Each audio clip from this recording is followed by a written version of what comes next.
untuk membukanya. Baik, Bismillah. silakan. Salatu wassalamu ala Rasulillah wa ala alihi wa sahbihi wa man tabi'ahum bi ihsanin ila yaumiddin, amma ba'du. Allahumma alimna ma yanfa'una wanfa'na bima 'allamtana wa zidna ilman ya rabbal alamin. Rabbi shrah li sadri wa yassir li amri wahlul 'uqdatan min lisani yafqahu qawli. Sahabat agama Islam yang dirahmati Allah Subhanahu wa taala, ya, setelah kita memuja dan memuji Allah dan bersalawat kepada Nabi besar kita Nabi Muhammad sallallahu alaihi wasallam, kepada keluarganya, sahabatnya, tabi'in, tabi'un tabi'in, dan kepada seluruh umatnya yang mutabah kepadanya sampai dengan hari kiamat. InsyaAllah pada kesempatan siang yang berbahagia ini kita akan membahas, di mana pembahasan kita pada pertemuan yang lalu yaitu tentang masih di dalam kriteria untuk memilih calon pasangan untuk menempuh bahtera rumah tangga, ya. Dan tadi telah disinggung oleh pembawa acara, yaitu akhuna Eriga hafizahullah ta'ala, yaitu tentang hukum menikahi seorang wanita yang afifah, yaitu seorang wanita yang menjaga dirinya, menjaga kehormatannya dari melakukan berbagai macam dosa dan maksiat kepada Allah Subhanahu wa taala. Dan nanti insyaallah akan saya jelaskan apa yang dimaksud dengan wanita yang memiliki sifat afifah. Nah, kan tapi sebelum masuk ke dalam pembahasan tersebut, ada beberapa perkara yang harus saya selesaikan terlebih dahulu, karena ini merupakan amanah ilmiah yang ditulis oleh muallif rahimahullahu taala, yaitu Syekh Ahmad Zainuddin Ibnu Abdul Aziz Al-Millibari Al-Fannani Asy-Syafi'i rahimahullahu taala di dalam kitabnya Fathul Mu'in. Qala al-muallif rahimahullahu taala, yang dimana ini merupakan kelanjutan daripada pembahasan kemarin, yang dimana kemarin kita telah membahas tentang wanita yang harus dinikahi itu adalah seorang wanita yang memiliki akhlak yang baik. Wala takuna dzata waladin min ghairihi illa limaslahatin. Wala takuna syaqra'a wala tawilatan mahzulatan linahyi an nikahiha. Dan hendaklah seseorang menikahi wanita yang belum memiliki anak daripada yang lainnya, kecuali kalau ada maslahat. Nah, ini juga merupakan pembahasan yang dibahas oleh muallif rahimahullahu taala tentang kriteria wanita yang paling baik untuk dijadikan sebagai pendamping hidup. Di mana beliau menyebutkan bahwa janganlah seseorang menikahi wanita yang sudah memiliki anak dari yang lainnya. Ya, dalam artian seperti ini, ya. Kalau ada seseorang sekarang menikah dengan seorang janda gitu, maka menikah dengan janda ini merupakan sesuatu yang diperbolehkan. Akan tapi hendaknya yang paling utama, kalau orang itu menikah dengan janda, maka pilihlah janda yang belum memiliki anak daripada suami yang sebelumnya. Dan ini yang paling utama. Bukannya tidak boleh-boleh. Akan tapi yang paling baik adalah yang tidak memiliki anak daripada yang lainnya. Illa limaslahatin, kecuali memang kalau ada maslahat. Semacam orang menikahinya karena ingin, ya, memberikan kafaah, memberikan kebutuhan-kebutuhan yang ditanggung selama ini oleh perempuan tersebut, membantu anaknya di dalam pendidikan, membantu orang tuanya dan seterusnya, maka ini tidak mengapa insyaallah taala. Melindunginya mungkin, melindunginya, menjaganya dan mendidiknya, maka ini mimbabi al-musa'adah, ini bagian daripada saling memberikan pertolongan. Ya, ini merupakan bagian daripada saling memberikan pertolongan. Nah, kan tapi wallahu alam, perkataan yang menyebutkan bahwa kurang utama juga sesungguhnya ini juga dilakukan oleh Rasulullah SAW. Karena sebagaimana yang telah diketahui bersama bahwa aglabiyah yang paling banyak istri-istri Rasul SAW itu adalah para janda. Rasul SAW menikah dengan Khadijah radhiyallahu ta'ala anha dalam keadaan Khadijah pun sudah memiliki anak dari suami yang sebelumnya. Dan Rasul SAW beliau menikah dengan Ummu Salamah radhiyallahu ta'ala anha, di mana Ummu Salamah tatkala sebelumnya beliau memiliki seorang suami yang bernama Abu Salamah. Akan tapi qadarullah, takdir Allah Subhanahu wa taala, tatkala Abu Salamah mengikuti peperangan bersama Nabi sallallahu alaihi wasallam, yaitu di perang Uhud, beliau menderita penyakit atau luka yang sangat dahsyat, yang sangat parah, sampai akhirnya menghantarkan beliau kepada ajalnya. Kemudian Ummu Salamah beliau berdoa, Allahumma ajurni fi musibati wa akhlif li khairan minha. Ya Allah, berikanlah pahala di dalam musibahku dan gantilah dengan sesuatu yang baik, yang lebih baik. Maka Allah ganti Abu Salamah diganti dengan Rasulullah sallallahu alaihi wasallam, itu jauh lebih baik. Dinikahi oleh Rasul sallallahu alaihi wasallam dalam keadaan Ummu Salamah beliau pun sudah memiliki anak. Di dalam riwayat disebutkan beliau sudah memiliki 4 anak dari Abu Salamah radhiyallahu taala anhu. Nah, bahwa di dalam perkataan ini sesungguhnya ini tidak mengapa insyaallah taala. Nah kan tapi mu'alif rahimahullahu ta'ala beliau menyebutkan yang paling utama. Jadi yang paling utama kalau seseorang menikah dengan janda yang sudah menikah dengan laki-laki yang lain, maka hendaklah memilih janda yang belum membawa anak dari suami yang pertama. Wala takuna syaqra'a, dan janganlah menikahi wanita yang syaqra, ashqar. Apa yang dimaksud dengan ashqar? Para ulama telah menjelaskan bahwa ashqar itu adalah seorang wanita yang memiliki kulit putih tapi dicampur dengan merah. Tapi putihnya sangat putih, merahnya sangat merah gitu. Oke. Dalam artian seperti orang yang punya penyakit hapuran gitu ya. Hapuran. Atau kudis atau apalah itu. Jadi dalam artian ya kulitnya belang gitu. Dan ini tidak enak dipandang, maka ini lebih utama untuk dijauhi. Apalagi kalau yang dilihat itu dari sisi wajahnya gitu. Misalkan maaf ya seorang wanita yang wajahnya memiliki kulit seperti kulit zebra gitu. Jadi ada merah, kemudian putih gitu, belang-belang. Putih, hitam, putih, hitam, putih, hitam ya Ustaz ya. Ya seperti itu. Dalam artian kurang enak untuk dipandang. Ya dalam artian kurang enak untuk dipandang. Nah kan tapi jangan dipahami daripada kalimat ashqar ini atau syaqra ini adalah seorang wanita yang memiliki kulit putih dalam artian putih secara normal, kemudian dicampur dengan kemerah-merahan. Karena sesungguhnya warna ini merupakan warna kulit yang paling baik yang ada di dunia. Karena Rasulullah SAW beliau itu adalah seorang nabi yang memiliki kulit putih dan dicampur dengan kemerah-merahan. Bahkan Rasulullah SAW itu dikatakan di dalam beberapa riwayat, bahkan kalau kita membaca tentang kitab Asy-Syama'il Muhammadiyah, itu disebutkan kalau Rasul itu marah, maka beliau yang tadinya kulitnya berwarna putih berubah menjadi merah. Tapi ini putih dan merah yang sangat indah gitu. Nah, tapi yang dimaksud di sini ashqar di sini atau syaqra ini adalah seorang wanita yang memiliki putih gitu, kulitnya putih tapi bukan wajar, tidak wajar putihnya itu. Nah kemudian dicampur juga dengan warna yang merah, itu bisa jadi bentuknya apa? Ya kayak totol-totol. Gitu. Atau ya kontras ya Ustaz kelihatannya. Kontras, nah, dan itu tidak enak untuk dipandang. Wala tawilatan mahzulatan, dan juga tidak menikahi wanita yang tinggi dan kurus. Nah ini kata mu'alif rahimahullahu ta'ala. Baik. Linahyi an nikahiha, berdasarkan larangan untuk menikahinya. Ya, berdasarkan larangan untuk menikahinya. Bahkan di dalam riwayat, meskipun para ulama menyebutkan bahwa ini merupakan riwayat yang dhaif, karena dilihat dari sanad, hadis ini merupakan sanad yang dhaif dikatakan oleh para ulama. Dan ini juga sebagaimana disebutkan oleh Al-Imam atau Syekh Albani rahimahullahu ta'ala di dalam kitabnya Irwa Al-Ghalil. Nah, tapi mungkin saya bacakan saja hadisnya ya. Takutnya nanti para pemirsa dimanapun berada pernah mendengar hadis ini. Di mana dikatakan di dalam riwayat tersebut, la tatazawwaj khamsan. Ini sabda Rasul kepada Zaid bin Harithah radhiyallahu taala anhu. Di mana Rasul menyebutkan, janganlah engkau menikahi perempuan yang memiliki 5 perkara. Yang pertama adalah syabratun, yaitu seorang wanita yang syabrah. Apa itu syabrah? Yaitu wanita yang memiliki mata yang bule. Apa itu? Bule. Iya, jadi belok matanya.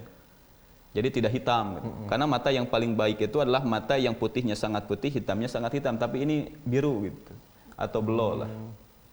Apa bahasa kitanya? Warna apanya Ustaz biru? Enggak, warna matanya. Jadi yang hitamnya tidak hitam tapi agak ke putih-putihan. Nah, seperti itu. Wala lahbaratun, dan juga tidak menikahi seorang wanita yang lahbarah, yaitu at-tawilatul mahzulah, wanita yang tinggi dalam keadaan kurus. Wala nahbarah, yaitu al-ajuzul mudbirah, yaitu yang dimaksud nahbarah artinya seorang wanita yang sudah tua, yang mendekati ajalnya, sudah tua renta. Misalkan antum menikah dengan wanita yang usianya 85 tahun gitu. Atau 95 tahun ya. Ya ini kan terjadi juga ya. Ini terjadi juga. Wala handaratun, dan juga tidak menikahi wanita yang handarah, yakni al-qasiratu dzamimah, seorang wanita yang pendek dan juga jelek. Ya pendek kan. Kemudian wala lafutan, dan juga tidak menikahi wanita yang lafut, wahyadatul waladi min ghairika, yaitu seorang wanita yang memiliki anak dari selainmu. Nah, maka ini lebih utama untuk dijauhi. Nah, kan tapi tentunya di dalam masalah ini nanti mahalun nadhar, yaitu kita harus dilihat dari berbagai macam sisi, karena ini bukan termasuk ke dalam rukun ataupun syarat di dalam sah atau tidaknya di dalam akad pertikahan.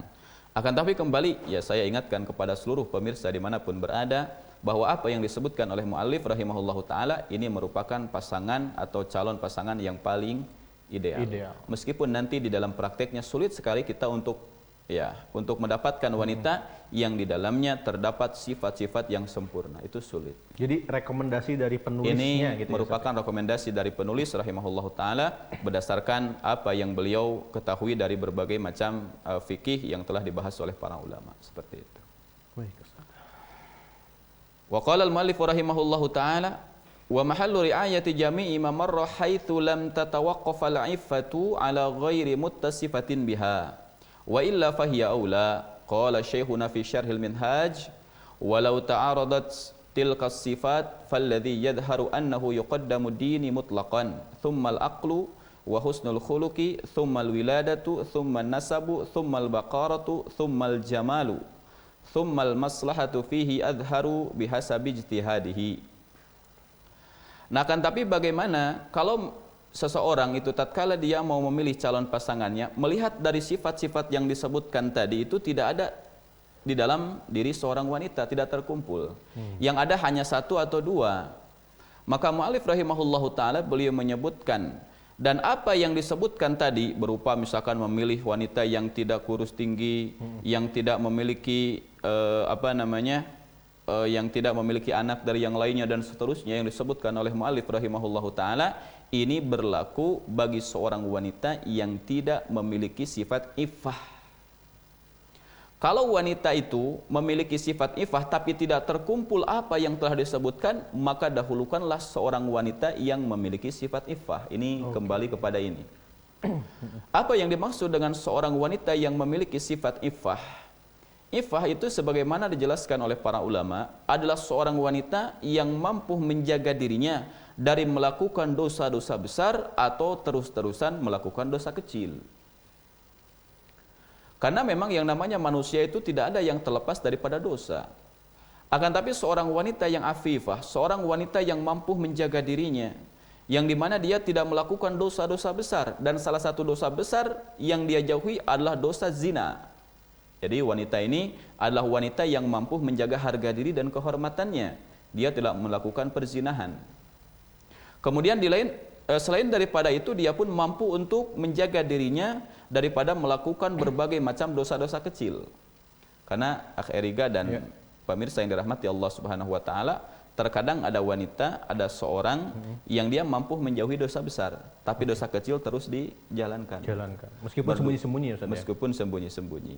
Nah, maka orang yang mampu menjaga dirinya dari melakukan dosa besar ataupun dia terus-terusan melakukan dosa kecil, inilah yang dinamakan seorang yang afif kalau laki-laki, dan perempuan itu dinamakan dengan afifah. Dan para ulama menyebutkan secara lebih khusus, yang dimaksud dengan afifah itu adalah seorang wanita yang mampu menjaga kehormatan dan harga dirinya sehingga dia tidak terjerumus ke dalam dosa zina. Menjaga harga diri dan kehormatannya. Dan ini mungkin nanti pembahasannya juga lumayan agak panjang, akan tapi secara umum saya sebutkan seperti ini. Sahabat agama Islam yang dirahmati Allah Subhanahu wa taala. Maka nanti para ulama menyebutkan dua ini harus menjadi perkara yang pertama kali dipilih. Yang pertama adalah agama, kemudian yang kedua afifah, seorang wanita yang mampu menjaga dirinya. Maka nanti tatkala siapa saja yang mau menikah hari ini, yang mau memilih seorang wanita, maka lihatlah dari dua ini. Kalau dua ini ada, meskipun sifatan-sifatan yang lain tidak ada, maka pilihlah wanita ini. Meskipun gak cantik. Meskipun tidak cantik. Ya meskipun dia misalkan dari dipandang tidak indah. Tapi kalau ada dua ini, maka insya Allah ini akan mendatangkan keberkahan. Karena berabe juga nanti apabila seorang laki-laki kemudian dia menikah dengan seorang wanita yang tidak mampu menjaga harga diri dan kehormatannya. Bagaimana dia nanti kalau menikah dengannya, kemudian suami itu sedang safar, maka apa yang akan dilakukan oleh istrinya? Bisa-bisa dia berselingkuh dengan laki-laki yang lain. Bisa-bisa dia nanti keluar rumah tanpa izin daripada suaminya, menggunakan wewangian, tabarruz. Yaitu dia menampakkan dirinya, menampakkan auratnya di hadapan orang lain. Karena ini pun terjadi hari ini. Gitu. Maaf. Gitu. Terkadang kalau seorang laki-laki dia memiliki istri yang secara keilmuan, suami juga tidak mampu untuk mendidiknya. Kemudian dia menikahi seorang wanita yang masih awam di dalam masalah agama. Kemudian wanita itu ketika keluar rumah tidak menggunakan ya kerudung, tidak menutup aurat. Kemudian ketika di luar dia suka kalau digodain oleh laki-laki yang lain. Kemudian dia pun mau untuk dibonceng oleh laki-laki yang lain. Ini kan terjadi dan ini musibah. Makanya mu'alif rahimahullahu ta'ala menyebutkan kalau memang sifat-sifat yang telah disebutkan ini tidak terpenuhi di dalam diri seorang wanita, maka pilihlah wanita yang afifah, seorang wanita yang mampu menjaga harga diri dan kehormatannya. Dan ini Masya Allah merupakan kemuliaan di dalam syariat Islam kepada para ibu, kepada para wanita yang dirahmati Allah Subhanahu wa Ta'ala. Maka lihatlah bagaimana Nabi kita Muhammad SAW telah menyebutkan sebab yang paling mudah bagi wanita masuk ke dalam surga. Rasulullah SAW beliau bersabda, "Idza shallatil mar'atu khamsaha wa shamat syahraha wa hafizat farjaha wa ta'at ba'laha qila laha udkhulil jannata min ayyi abwabin syi'ti."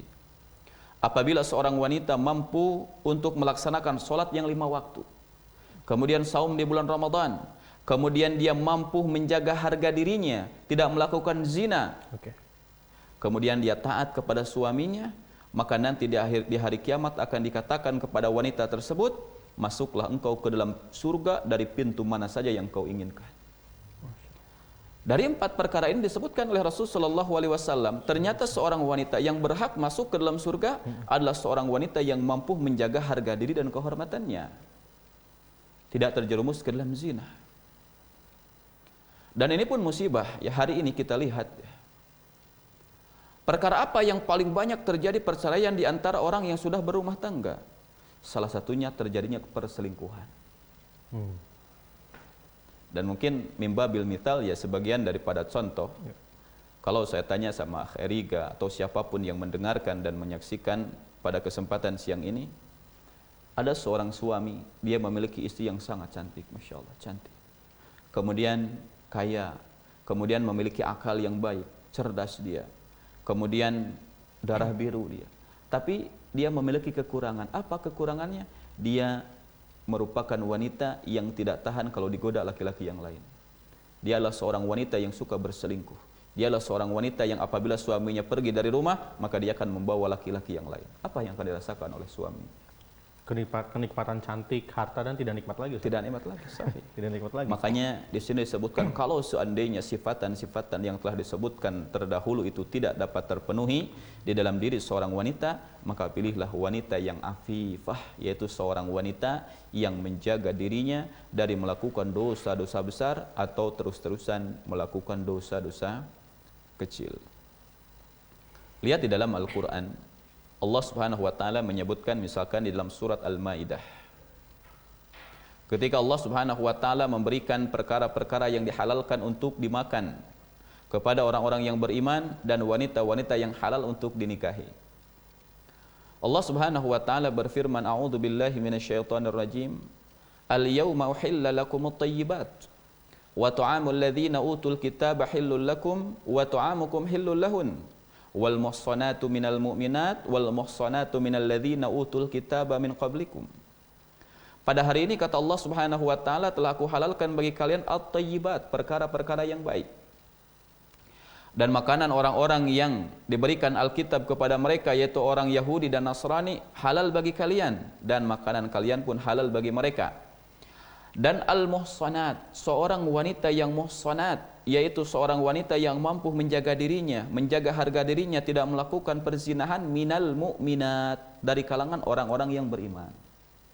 Nah, ini juga syahidnya di sini. Allah Subhanahu wa Ta'ala menyebutkan di antara yang halal yang harus dinikahi, pilihlah seorang wanita yang mukminah tapi dia pun dalam keadaan muhsan.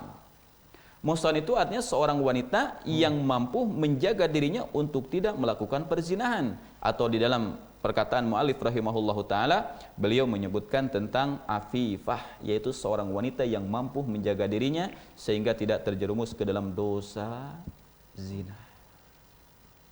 Dan insya Allah ini akan mendatangkan kebahagiaan. Makanya lihatlah syariat Islam ini benar-benar menjaga bagaimana kehormatan wanita.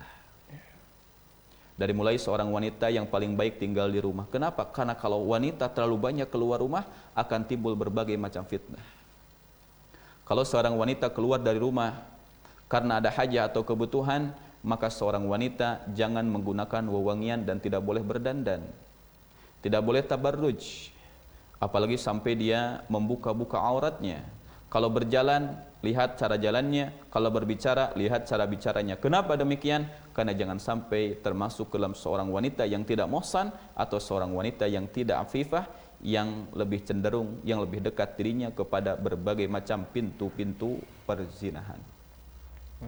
Yang ini mungkin, ya maaf, kalau disampaikan kepada kaum muslimah hari ini, mungkin ini dianggap sebagai sesuatu yang sangat asing. Sesuatu yang sangat asing. Kenapa demikian? Karena kita lihat hari ini, Masya Allah, dan ini musibah. Dan ini sangat musibah. Kita lihat, ya banyak sekali sebagian daripada kaum muslimah hari ini yang tidak mampu menjaga harga diri dan kehormatannya. Bahkan yang lebih musibah hari ini, apabila seorang wanita, dia merasa bangga apabila dia digodain oleh laki-laki yang bukan mahram. Atau bangga karena ganti-ganti pacar. Bangga karena ganti-ganti pacar. Bangga karena dia suka digombalin oleh laki-laki. Bangga karena dia sering berganti-ganti pasangan. Berzinah dengan ini, berzinah dengan itu. Itu sudah menjadi perkara yang dianggap biasa di sebagian daripada masyarakat. Nah maka nasihat dari mu'allif rahimahullahu ta'ala kepada para pemuda, maka pilihlah seorang wanita yang menjaga dirinya dari melakukan dosa besar dan terus-terusan melaksanakan dosa-dosa kecil. Seperti itu. Baik Ustaz, itu tadi ya, jadi clear ya untuk Nah. ibu-ibu yang mungkin janda ya Ustaz yang menonton ini. Ketika kemarin kita membahas keutamaan menikahi perempuan yang masih perawan gitu Ustaz. Mungkin sebagian dari pemirsa kita yang janda gitu Ustaz. Yang janda protes, loh kenapa? Berarti saya nggak bisa dinikahin dong, saya nggak utama. Ternyata ada keutamaan tersendiri ya Ustaz ya. Dan boleh, dan Rasulullah pun kebanyakan istrinya adalah janda ya Ustaz ya. Jadi clear ya permasalahan ini, jadi tidak perlu protes, tidak perlu protes lagi karena ada keutamaannya masing-masing. Nah baik Ustaz, berkaitan dengan tadi kan, saya kan menyinggung kecantikan ya Ustaz. Berarti tadi kan ada dua poin penting, yaitu agama dan afifah. Iya, ifah. Ifah ya Ustaz ya, agama dan ifah. Jadi ketika misal kita dihadapkan, saya misalkan mau nikah, dihadapkan oleh dua perempuan. Tidak ada lagi misalnya Ustaz, ada dua perempuan. Yang ini cantik, tapi kedua ini tidak dipenuhi. Nah, tapi yang ini tidak cantik. Versi saya tidak cantik, tapi dua ini terpenuhi. Nah, jika saya bertanya seperti ini, tapi Ustaz, saya kan tidak berhasrat kalau ke yang tidak cantik. Berhasratnya ke yang cantik. Jadi ketika nikah takutnya nggak diapa-apain maksudnya. Ya, jika ada pertanyaan seperti itu, apakah ketika kita milih perempuan yang terdapat dua poin ini, hasrat tersebut bisa timbul atau tidak Ustaz? Taib. Nah, silakan Ustaz. Taib, di dalam masalah syahwat, ya maka tentunya ya seseorang diperintahkan di dalam syariat ini untuk memilih, ya tentunya masalah apa tadi, seorang wanita yang cantik juga ya. Jadi kalau saya ditanya dengan pertanyaan yang demikian, mana yang harus saya dahulukan? Yang dahulukan yang memiliki tiga tadi, yaitu agamanya baik, kemudian ifah, kemudian dia pun cantik. Itu yang paling utama. Nah kan, tapi kalau tidak ada bagaimana? Maka dahulukanlah seorang wanita yang dia meskipun kurang cantik, nah kan tapi dia memiliki agama yang baik dan dia pun menjaga diri dan juga menjaga kehormatannya. Nah, adapun masalah syahwat, ya masalah syahwat, maka tentunya ini masalah apa? Masalah dunia gitu. Masalah dunia. Karena terkadang seperti ini yang kita lihat hari ini. Maka kalau seseorang melihat seorang wanita, maka lihatlah dari mata batinnya gitu. Karena kalau yang dilihat hanya dari sisi ya syahwat dan hawa nafsu, maka ingat syahwat dan hawa nafsu itu terutama kepada seorang wanita lama kelamaan juga pasti akan hilang gitu. Pasti akan hilang. Nah kan, tapi di dalam masalah ini tentunya antum harus melihat diri antum sendiri kemana. Jadi jangan sampai nanti menikahi seorang wanita yang agamanya baik, kemudian apa? Kemudian dia pun ifahnya baik. Nah kan, tapi secara fisik tidak menarik sama sekali. Kalau misalkan itu akan memberikan madarat kepada antum, maka carilah wanita yang lain. Pilihan yang lain. Pilihan yang lain. Dan itu jangan sampai ada orang yang mengatakan di dunia kan tidak ada lagi. Ada, insya Allah. Karena populasi wanita yang saya ketahui ini lebih banyak dibanding dengan populasi laki-laki. Gitu. Makanya boleh 4 ya, seperti itu. Jadi makanya bagi para laki-laki, para ikhwan, dimanapun berada yang ingin menikah, maka kalau memungkinkan sifat-sifat dan yang telah disebutkan pada pertemuan hari ini dan juga pertemuan-pertemuan sebelumnya, kalau itu terpenuhi, falyahmadillah, maka memujilah Allah Subhanahu wa taala, itu kenikmatan yang Allah berikan kepada antum. Nah, kan tapi kalau memang tidak ada, maka pilihlah yang paling utama dan kemudian yang paling utama gitu. Dan nanti pun kita akan sebutkan dari mana ke mana yang harus kita pilih gitu. Dan ini belum masuk ke dalam pembahasan tersebut. Nah, kan tapi tadi jangan sampai itu dijadikan alasan, dijadikan hujah bahwa kita hanya stop sampai di sini dan tidak mencari wanita yang lain. Insya Allah wanita ini amat sangat banyak yang Allah ciptakan di dunia ini. Bersabar dan terus mencari dan jangan sekali-kali putus asa. Baik, Ustaz. Jadi tetap agama ya Ustaz, tidak ada pengecualian ya Ustaz ya. Tidak ada pengecualian, jadi memang kenapa ini saya tanya Ustaz, karena memang mungkin permasalahan ini mungkin di kalangan laki-laki ini jadi perbincangan bagi laki-laki yang ingin masuk ke pernikahan. Jadi misalnya gini, saya ingin mencari yang agamanya baik dan juga yang cantik, tapi kita panggil-panggil gitu. Panggilnya itu cantik tapi gitu-gitu aja gitu agamanya sebagainya. Banyak di kalangan ikhwan tuh yang seperti itu Ustaz. Jadi mudah-mudahan mungkin gini ya. Saya koreksi sedikit. Baik, Ustaz. Kalau ada orang yang mengatakan saya ingin mencari seorang wanita yang agamanya baik, tapi kenapa gak menemu-nemu? Itu ada beberapa perkara. Yang pertama, bisa jadi ikhwan tersebut juga belum baik agamanya. Nah, itu dicatat. Perbaiki dulu agama, kemudian antum belajar dengan cara yang baik, berdoa kepada Allah, istighfar kepada Allah, maka secara sunnatullah kalau orang baik insya Allah akan pertemukan dengan orang yang baik. Kemudian yang kedua, nyarinya di mana gitu. Kalau mencari seorang wanita yang salihah, jangan antum mencarinya di mall gitu. Jangan mencarinya di mana? Maaf, mungkin di pantai gitu ketika sedang berenang dan yang lain-lain, atau mencarinya di diskotik gitu. Tapi cari ke tempat-tempat yang baik. Karena seorang wanita yang baik, dia pun akan tinggal di lingkungan yang baik. Maka itu harus menjadi prinsip. Kalau kita ingin mendapatkan seorang akhwat yang salihah, maka carilah ke tempat-tempat yang baik. Misalkan ke lembaga pendidikan, ke pesantren, atau ke lingkungan kampung yang memang kampung itu terkenal bahwa perempuannya perempuan yang salihah. Baik. Jadi jangan sampai salah di dalam menentukan tempat. Kemudian yang paling utama adalah perbaiki dulu diri kita. Karena Allah menyebutkan seorang laki-laki yang baik Allah peruntukkan kepada seorang wanita yang baik seperti itu. Sahabat kami Islam yang dirahmati Allah Subhanahu wa taala. Kemudian kita lanjutkan apa yang disebutkan oleh Syekh di dalam kitabnya Fathul Mu'in, di mana berkata Syekh kami, kata beliau yaitu Syekh Ibnu Hajar Al-Haytami rahimahullahu taala di dalam kitabnya Syarhul Minhaj, kalau seandainya sifatan-sifatan ini tidak terdapat di dalam diri seorang wanita, maka mana yang harus didahulukan? Mana yang harus didahulukan? Karena memang kalau melihat diri seorang wanita, baik itu bagi wanita yang masih gadis ataupun sudah pernah menikah, begitu juga si wanita melihat dari diri seorang laki-laki, maka akan sulit menemukan seseorang yang memiliki kesempurnaan. Karena yang memiliki kesempurnaan daripada manusia itu hanya Rasulullah SAW. Adapun kita hari ini adalah manusia yang hidup di akhir zaman, yang di hadapan kita lah berbagai macam fitnah, yang sulit kita mendapatkan seorang perempuan ataupun perempuan mendapatkan laki-laki yang memiliki sifat kesempurnaan dari berbagai macam sisi. Nah, kalau misalkan mencari calon pasangan yang tidak terpenuhi semua sifat-sifat yang telah disebutkan, maka mana yang harus didahulukan? Syekh rahimahullahu taala beliau menyebutkan annahu yuqaddamu din al-mutlaqan. Di mana yang pertama kali dahulukan adalah agama. Ini secara mutlak dan tidak dapat ditawar-tawar lagi. Kalau sifatan semua ini tidak dapat ditemukan di dalam diri seseorang, maka pilihlah seorang yang memiliki agama yang baik.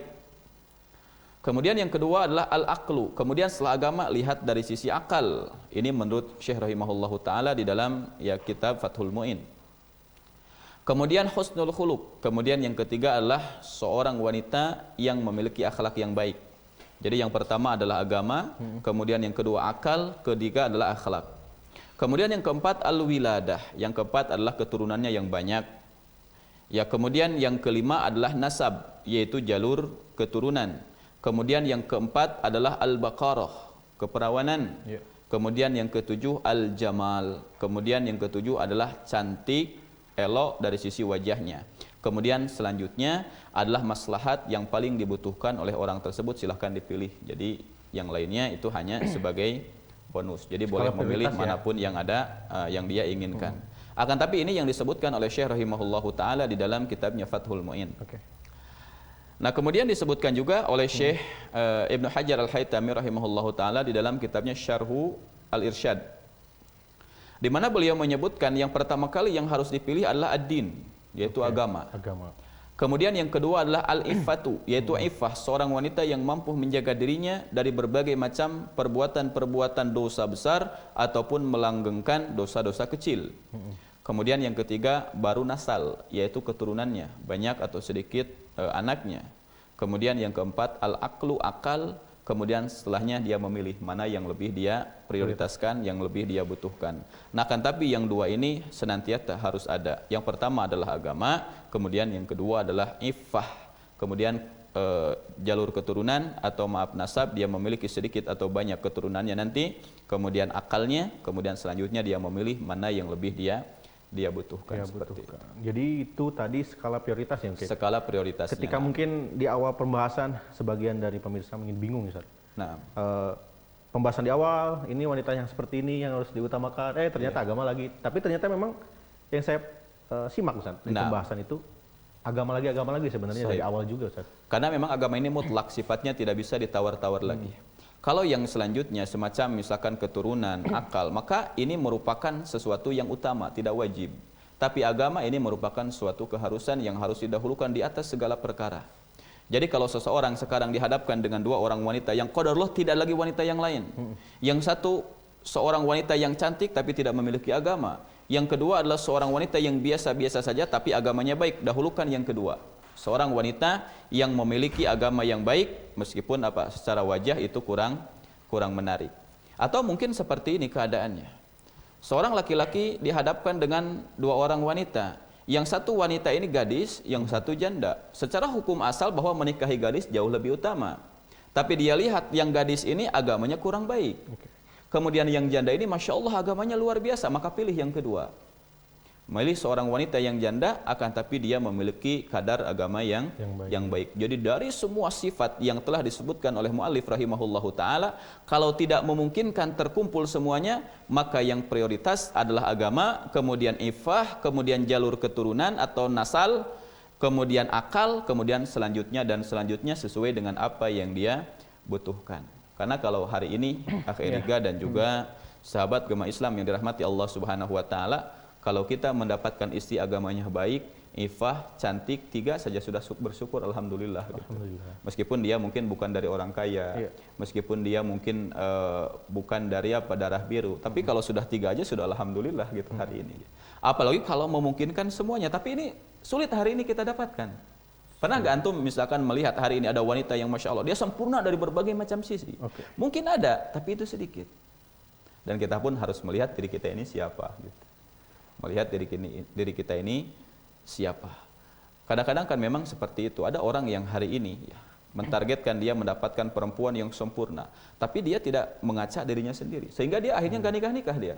Berarti sulitnya itu bukan dari sisi perempuan yang kriteria seperti ini ada atau tidaknya, tapi diri kitanya mungkin, Ustaz. Diri kitanya. Diri kitanya sendiri juga yang mungkin kalau bahasa ininya tidak tahu diri. Ustaz? Tidak ngaca diri ya? Tidak bercermin kepada diri sendiri gitu. Jadi untuk hari ini kalau kita kan sulit tuh mendapatkan wanita yang sempurna. Tapi kalau diberikan oleh Allah, maka memujilah Allah, itu merupakan suatu anugerah gitu. Tapi kalau tidak, maka lihatlah dari dua ini yang tadi. Kemudian agama, kemudian iffahnya juga menjaga dirinya daripada berbagai macam dosa dan juga maksiat kepada Allah. Kemudian ditambah 2 lagi atau 3 lagi, itu juga sudah alhamdulillah. Misalkan ditambah dengan cantik dan perawan, alhamdulillah. Tambah dengan cantik dan juga kaya, alhamdulillah. Tambah dengan cantik dan juga pintar, cerdas, alhamdulillah. Nah seperti itu. Kalau misalkan terkumpul semuanya, wah ini adalah wanita penghuni surga. Wanita penghuni surga adalah yang sempurna. Tapi wanita di dunia hari ini, apalagi di lingkungan kita yang dipenuhi dengan berbagai macam fitnah dan juga syubhat-syubhat yang dekat dengan diri kita, ini akan sulit mendapatkan wanita yang memiliki sifat sempurna. Karena sebagaimana kata orang kan, kesempurnaan itu hanya milik siapa? Milik Allah Subhanahu wa taala. Kan kita pun hari ini yang mendapatkan wanita itu yang demikian. Mungkin maaf ada suami yang mendapatkan wanita, Masya Allah cantik, agamanya baik, tapi dia punya akhlaknya kurang baik ini. Apa? Misalkan suka ngambukan, kemudian kurang dermawan, kemudian wanita ini terlalu cemburuan, terlalu paranoid kepada suaminya, ini kan juga jadi masalah.